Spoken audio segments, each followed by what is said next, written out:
श्वेता झा और आप देख रहे हैं आज तक। पंजाब में कैप्टन ने कांग्रेस से अलग राह चुनने का इरादा सा कर लिया है।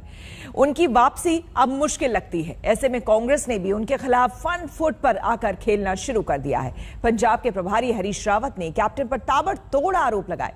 हालांकि कैप्टन ने भी जवाब देने में देरी नहीं की। Number one, I am not going to remain in the Congress. Amarinder Singh ji को मुखौटे के तौर पर प्रयोग करना चाहते हैं, पर आई फील ह्यूमिलिएटेड। जो इस बात को कहा जा रहा है कि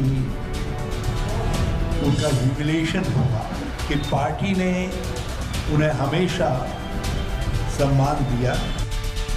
अभी कैप्टन अमरिंदर सिंह ने टीम कांग्रेस को छोड़कर नई टीम में जाने का ऐलान नहीं किया है। नई टीम और नई सियासी इनिंग को लेकर सस्पेंस पूरा है, लेकिन कांग्रेस से कैप्टन की विदाई के बाद पंजाब के प्रभारी हरीश रावत ने बयानों का बाउंसर मार दिया है। बोले इशारों को समझे तो कैप्टन अमरिंदर सिंह के हर शॉट के पीछे बीजेपी के साथ हुई फिक्सिंग है। अमरिंदर सिंह जी के 2-3 दिनों में जो बयान आए हैं, वो बयान ऐसा लगता है कि किसी प्रकार के दबाव में हैं और सत्तारूढ़ दल जो पंजाब के अंदर डिस्क्रेडिटेड है, जिसको पंजाब के किसान, पंजाब के लोग पंजाब का विरोधी मानते हैं, वो श्री अमरिंदर सिंह जी को मुखौटे के तौर पर प्रयोग करना चाहते हैं, उपयोग करना चाहते हैं। सरल शब्दों में कहें तो हरीश रावत ने यही समझाया और बताया कि कैप्टन का कांग्रेस से मोहभंग यूं ही नहीं हुआ। स्क्रिप्ट बीजेपी ने लिखी है, सारा गेम प्लान बीजेपी का है, जिसमें कैप्टन सिर्फ मुखौटा है। फिर से कहना चाहता हूं कि अभी तक जो बातें कही हैं कैप्टन अमरिंदर सिंह जी, उस पर फिर से विचार करें और भाजपा जैसी पंजाब विरोधी, किसान विरोधी पार्टी को प्रत्यक्ष और अप्रत्यक्ष तरीके से मदद न पहुंचाएं।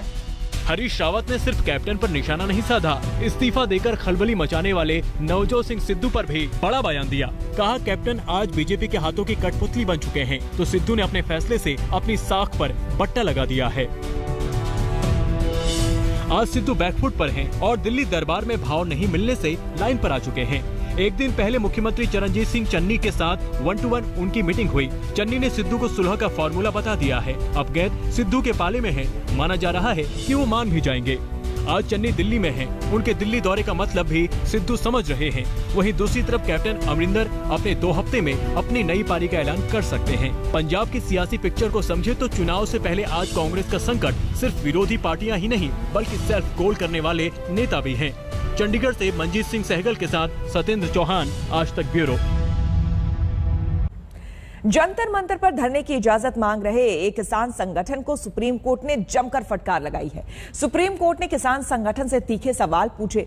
कोर्ट ने यह तक कह डाला कि आपने पूरे शहर का गला घोट दिया है और अब शहर के अंदर आना चाहते हैं।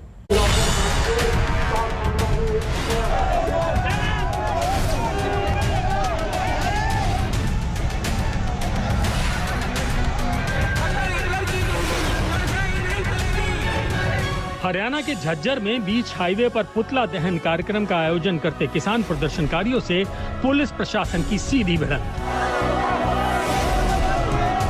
और हरियाणा सरकार को किसान नेताओं का अल्टीमेटम। फिर चेतावनी दे रहे हैं, कल खरीद शुरू कर ले वरना परसों तेरे एमएलए, तेरे एमपी, तेरे नेताओं को इस तरीके से घेरेंगे, घर में बंद करेंगे, उनका कुत्ता भी बाहर नहीं निकल पाएगा। कल का दिन इंतजार कर लो। अगर कल खरीद नहीं आती है, परसों सबके घर घेर लो, भरी हुई ट्रैलियां जीरी की इनके मकानों के आगे अड़ा दो।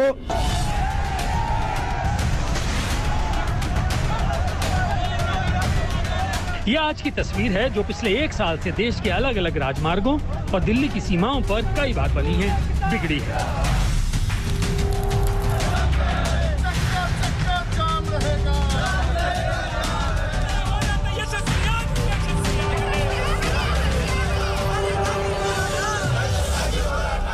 ऐसी ही तस्वीरों को सुप्रीम कोर्ट भी पिछले 1 साल से देख रहा होगा। आज सुप्रीम कोर्ट ने किसानों के प्रदर्शन पर जो सवाल उठाए हैं वो किसी के भी दिमाग में आ सकते हैं। कोर्ट ने सीधा सीधा पूछा कि एक और आपने दिल्ली की सरहदें जाम की हुई हैं, शहर का गला घोंट रखा है, आप रेलवे जाम करते हैं, आप हाईवे जाम करते हैं, सुरक्षा बलों की आवाजाही आपने मुश्किल कर दी है, आपने बिजनेस करने वाले यानी कारोबारी वर्ग की मुश्किलें पैदा करती हैं, और दूसरी तरफ आप कह रहे हैं कि आपको प्रदर्शन की इजाजत दी जानी चाहिए। पिछले 1 साल से किसान कृषि कानूनों के खिलाफ प्रदर्शन कर रहे हैं। कभी पटरियों पर बैठकर प्रदर्शन करते हैं, कभी हाईवे जैम करके बैठ जाते हैं, कभी भारत बंद बुलाते हैं, कभी ट्रैक्टर मार्च में।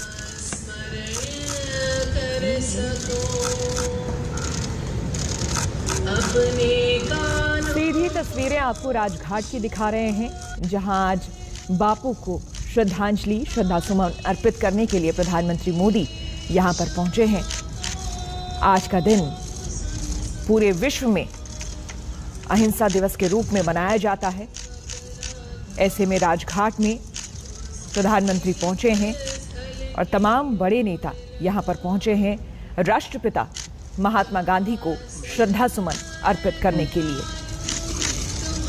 गांधी जयंती के अवसर पर ये तो कई कार्यक्रमों का आयोजन किया जाता है, लेकिन मुख्य तौर पर प्रधानमंत्री ने आज विशेष कार्यक्रम प्रधानमंत्री के हैं, जिसमें कि फॉलो करूं सर, कई लोगों से सीधा संवाद वो करेंगे, ग्रामीणों से सीधा संवाद होगा। जल जीवन मिशन के लाभार्थियों से आज प्रधानमंत्री बातचीत करेंगे वर्चुअली। केंद्र सरकार के जल जीवन मिशन का उद्देश्य 2024 तक ग्रामीण भारत में सभी घरों में नल कनेक्शन के माध्यम से सुरक्षित और पर्याप्त पेयजल उपलब्ध कराना है। यहां पर एक एक कर तमाम लोग पहुंच रहे हैं। प्रधानमंत्री को आप देख सकते हैं राजघाट में अपनी श्रद्धा सुमन अर्पित करने के लिए प्रधानमंत्री यहां पर पहुंचे।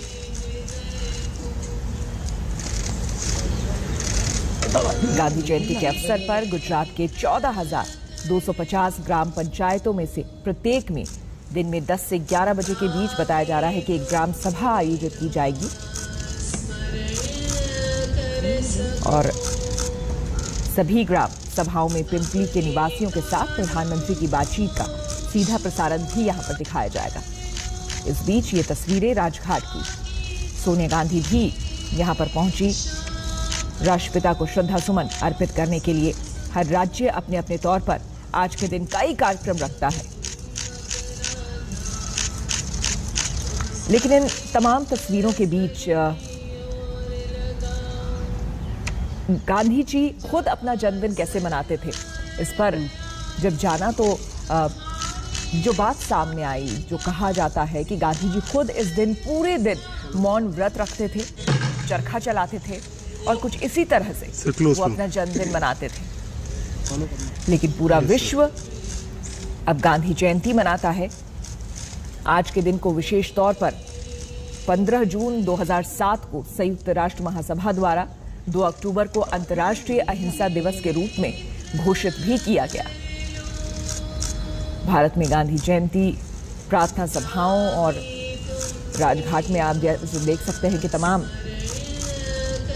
विशिष्ट लोग यहां पहुंचते हैं। प्रधानमंत्री, राष्ट्रपति, विपक्षी दल के नेता और अपना श्रद्धा सुमन अर्पित करते हैं।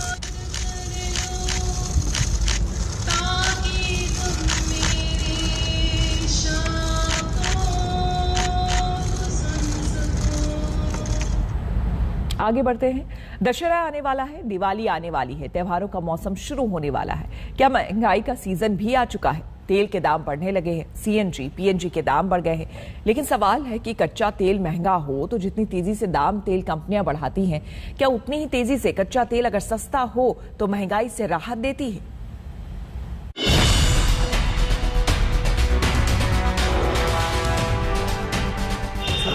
काम करते हैं, 100 रुपये का पेट्रोल लग जाता है आने जाने में। ये महंगाई में और जीना मुश्किल हो रहा है। महंगाई बढ़ गया, जो आमदनी उतना ही है।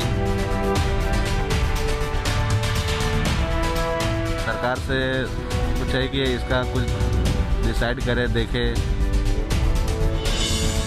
लगातार 100 रुपए के पार चल रहा पेट्रोल भराने वाली जनता की हकीकत यही, जिसे राहत देने के नाम पर भी क्या लटका दिया जाता है। सवाल की वजह जानने से पहले नोट कर लीजिए कि जब त्योहार शुरू होने वाले हैं और 1-1 रुपए जनता के लिए कीमती, तब तेल कंपनियों ने पेट्रोल के दाम पिछले 3 दिन में 2 बार और डीजल की कीमत 7 दिन में 5वीं बार बढ़ा दी। तो आज आप ये समझिए कि क्या देश में पेट्रोलियम कंपनियां कच्चा तेल महंगा होने पर इस पटाखे वाली चटाई की तरह पेट्रोल डीजल के दामों में महंगाई की माचिस लगा देती है, जो लगातार दाम तड़ातड़ बढ़ता रहता है। यही कारण है कि मध्य प्रदेश, राजस्थान, महाराष्ट्र, तेलंगाना, कर्नाटक, बिहार, पश्चिम बंगाल, जम्मू कश्मीर, दिल्ली, एनसीआर और पंजाब देश के वो राज्य हैं जहां ज्यादातर जगहों पर पेट्रोल 100 रुपए से ज्यादा की कीमत वाला है। क्या कच्चे तेल का दाम घटने पर दिवाली की छुरछुरी की तरह बस थोड़ी सी राहत की रोशनी दिखाकर जनता को वापस अंधेरे में डाल दिया जाता है? क्योंकि जब कच्चे तेल की कीमत फरवरी में $6.42 प्रति बैरल बढ़ी, तो पेट्रोल की कीमत में कंपनियों ने करीब 5 रुपए प्रति लीटर का इजाफा महीने भर में कर दिया। लेकिन अप्रैल में जब कच्चे तेल का दाम $1.33 प्रति बैरल कम हुआ, तो वही फायदा जनता को देने के नाम पर पेट्रोल की कीमत में सिर्फ 16 पैसे की कमी प्रति लीटर लाई गई। जुलाई के महीने में हमने पता किया तो कच्चे तेल की कीमत $1.56 प्रति बैरल बढ़ी, तो फौरन लगातार पेट्रोल का दाम बढ़ाते हुए 3 रुपए 3 पैसे का इजाफा प्रति लीटर तक पेट्रोलियम कंपनियों ने किया। लेकिन अगस्त में फिर से जब कच्चे तेल के दाम $3.73 प्रति बैरल तक कम आ गए, तो सिर्फ 35 पैसे की कमी पेट्रोल के दामों में की गई। हालत ऐसी है कि कच्चा तेल सस्ता हुआ तो 65 पैसे की राहत देने में तेल कंपनियों ने 50 दिन लगाए, जबकि कच्चा तेल महंगा होने पर 45 पैसा प्रति लीटर की चढ़ाई 3 दिन के भीतर कर दी गई। मैं समझ नहीं रहा हूँ भाई, जीडीपी एक तरफ दौड़ रही है और फाइनेंस मिनिस्टर, प्रधानमंत्री कहते हैं जीडीपी बढ़ रही है। फिर बात मुझे समझ आई, जीडीपी का मतलब क्या? गैस, डीजल, पेट्रोल, इनका ये कंफ्यूजन है। CNP वाले अर्थात करप्शन, नेपोटिज्म और पॉलिसी पैरालिसिस वाले जीडीपी के सही अर्थ को कभी समझ नहीं सकते। लेकिन राहत उतनी नहीं जितनी आम आदमी को चाहिए। 1 मार्च 2014 को घरेलू गैस सिलेंडर की कीमत 410 रुपए थी, जो अब 884 रुपए है। 7 साल में सिलेंडर का दाम 2 गुना बढ़ चुका। लेकिन पूरी राहत जनता को न गैस के दाम में मिल रही, न पेट्रोल डीजल पर। एक अनुमान के मुताबिक कच्चा तेल अगर $1 भी सस्ता हो जाए तो तेल कंपनियों को 8,000 करोड़ रुपए की बचत होती है, जबकि पेट्रोल डीजल पर 1 रुपया टैक्स बढ़ा दिया जाए तो 13,000 करोड़ रुपए का शुद्ध मुनाफा सरकार के खजाने में आता है। टैक्स बढ़े तो सरकार कमाए, कच्चा तेल सस्ता हो तो पेट्रोलियम कंपनियां। आम आदमी बस देखता रह जाए, महंगाई से जलती जेब पर मरहम पूरा कब लगेगा।